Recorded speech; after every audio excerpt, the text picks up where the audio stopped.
Hello hi everyone, কেমন আছো তোমরা সকলে? আশা করি সবাই ভালো আছো। চলো আজকে রান্না করি মুরগির মাংস।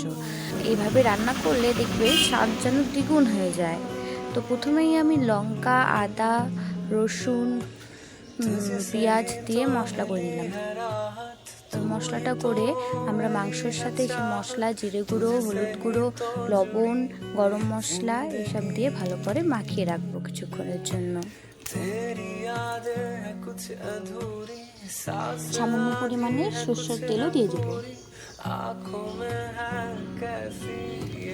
এরপর এদিকে আমরা টমেটোটা পেস্ট করে নেব। এদিকে আমরা একে একে একটু তেল নিয়ে মাংসগুলা ভেজে নেব ভালো করে।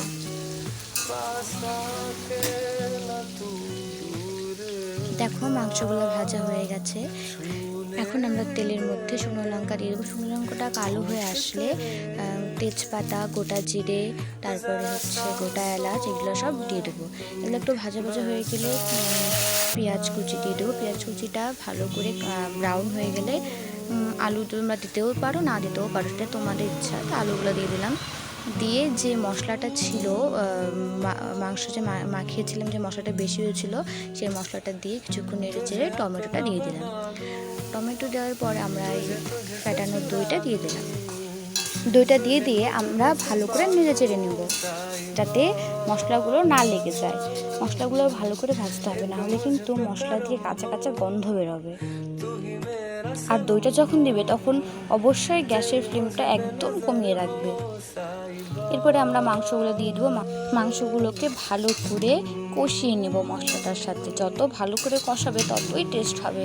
যে কোনো তরকারি তোমরা যত ভালো করে কষাবে মশলার সাথে, ততই সেই তরকারিটার স্বাদ হবে।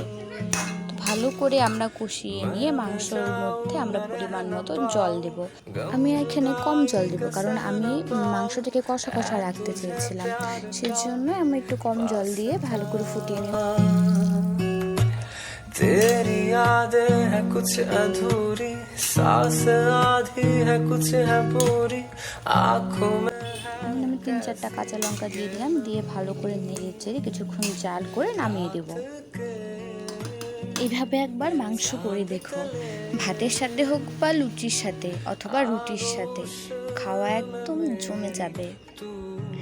ভিডিওটা ভালো লাগলে অবশ্যই লাইক, কমেন্ট, সাবস্ক্রাইব করতে ভুলো না এবং আমার পাশে থেকো সবসময়। Thank you for watching.